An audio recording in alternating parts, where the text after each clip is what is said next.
আতিউল্লাহ ওয়া আতিউর রাসূল, তোমরা আল্লাহর আনুগত্য করো আল্লাহর রাসূলের। ওয়া ইযা তুলিয়াত আলাইহিম আয়াতুহু যাদাতুহুম ঈমানা। মুমিনের অনন্য গুণ হলো যখন তার সামনে কোরআনের তেলাওয়াত হয় তখন তার ঈমান বেড়ে যায়। সুবহানাল্লাহ।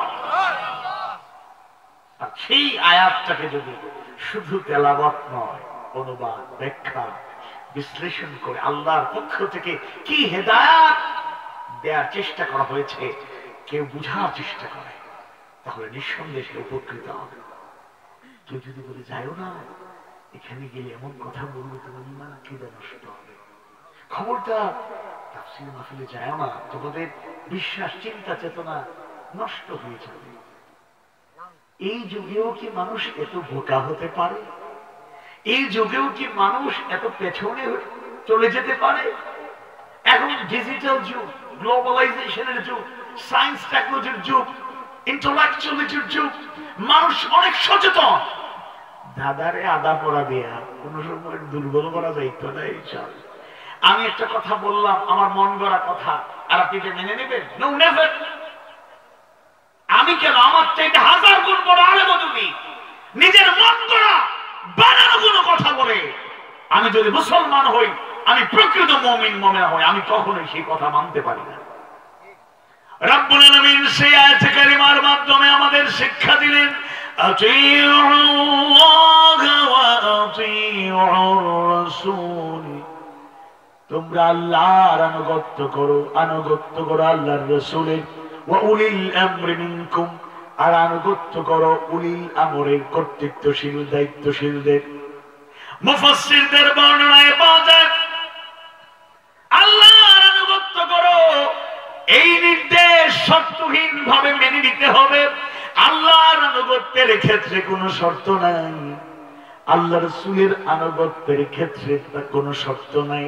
তবে উলিল আমর, কর্তৃত্বশীল দায়িত্বশীল নির্দেশদাতা, কেউ যদি নির্দেশ দেন, কোন কথা বলেন, সেটা যদি কোরআনের আলোকে না হয়, হাদিস সুন্নাহর আলোকে না হয়, তিনি যত বড় ব্যক্তি হন না কেন, তার কথা আমরা যদি ভদ্রতার খাতিরে শুনিও সেটা মেনে নেওয়া যাবে? কথা বলেন, মেনে নেওয়া যাবে? আমি যা মন চাই তাই বললাম, আর আপনি মেনে নেবেন? আপনিও এত বোকা নন, আর দুনিয়ার মানুষ এখন এত বোকা না। এখন সব আপ টু ডেট নিউজ, মানুষ এখন আপডেট।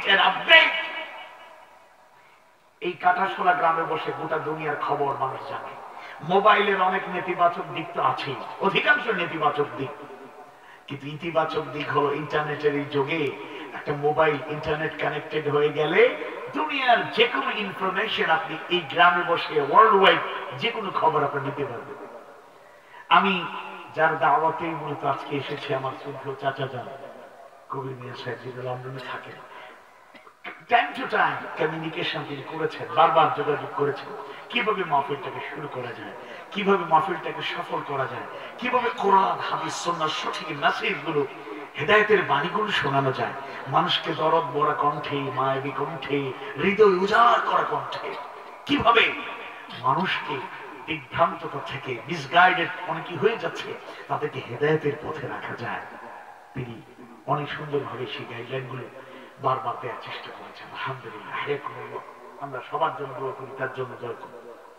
আমাদের শরীফ মামা, আমাদের মামা, এই ছোট ছোট তরুণগুলো অনেক পরিশ্রম করেছে, এই বাগানটা সাজিয়েছে। আল্লাহ তাআলা এই বাগানের সাথে যারা সম্পৃক্ত হচ্ছেন সবাইকে কবুল করে নাও, আমিন।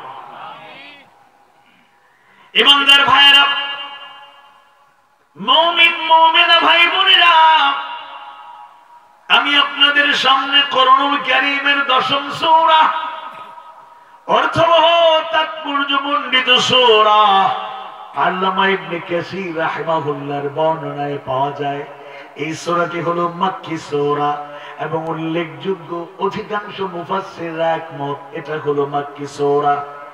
সেই সূরার নাম হলো সূরা ইউনূস। তবে তাফসীরে কুরতুবীর বর্ণনায় পাওয়া যায় এই সূরার 3টা আয়াতে কারিমা মাদানী এই হিসেবে উল্লেখ করা হয়েছে। বাকি সবাই একমত পুরো সূরাটি মাক্কি সূরা। দশম সূরা সূরা ইউনূসের আয়াত সংখ্যা 109। তন্মধ্যে 98 নম্বর আয়াতে কারিমায় আল্লাহ সুবহানাহু ওয়া তাআলা ইউনূস শব্দটি উল্লেখ করেছেন। ইউনূস আলাইহিস সালাম আল্লাহ সুবহানাহু ওয়া তাআলার প্রেরিত একজন শ্রেষ্ঠ পয়গম্বর, নবী এবং রাসূলদের মধ্যে তিনি অন্যতম পরিচিত এবং শ্রেষ্ঠ।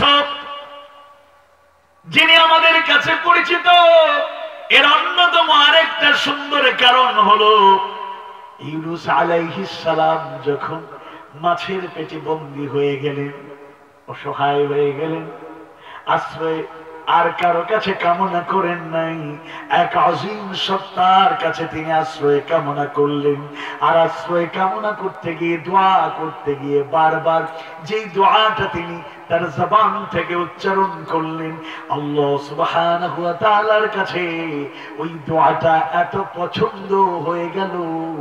উম্মতে মুহাম্মাদি, আল্লাহর রাসূলের উম্মত, সাইয়্যিদুল মুরসালিন, সাইয়্যিদুল আম্বিয়া মুহাম্মদুর রাসূলুল্লাহ সাল্লাল্লাহু আলাইহি ওয়াসাল্লামের উম্মতরা কিয়ামত পর্যন্ত বিপদে মুসিবতে পড়লে যেন তারা এই দোয়াটা করতে পারে। আয়াতে কারিমায় আল্লাহ তাআলা ওই দোয়াটা শিক্ষা দিলেন, লা ইলাহা ইল্লা আনতা সুবহানাকা ইন্নী কুনতু মিনাজ জালিমিন। সুবহানাল্লাহ। সেই দশম সূরা সূরা ইউনূসের 57 নম্বর আয়াতে কারিমায় আল্লাহ সুবহানাহু ওয়া তাআলা কুরআনুল কারীমের, কোরআন মাজিদের 4টা অনন্য সুন্দর গুণাবলী বৈশিষ্ট্য জানিয়ে দেন। শুরুতে মানুষকে সম্বোধন করে 2টা বৈশিষ্ট্য জানিয়ে দিলেন, আর পরে লিল মুমিনিন, মুমিনদের জন্য আরো 2টা বৈশিষ্ট্যের কথা জানায়া দিলেন।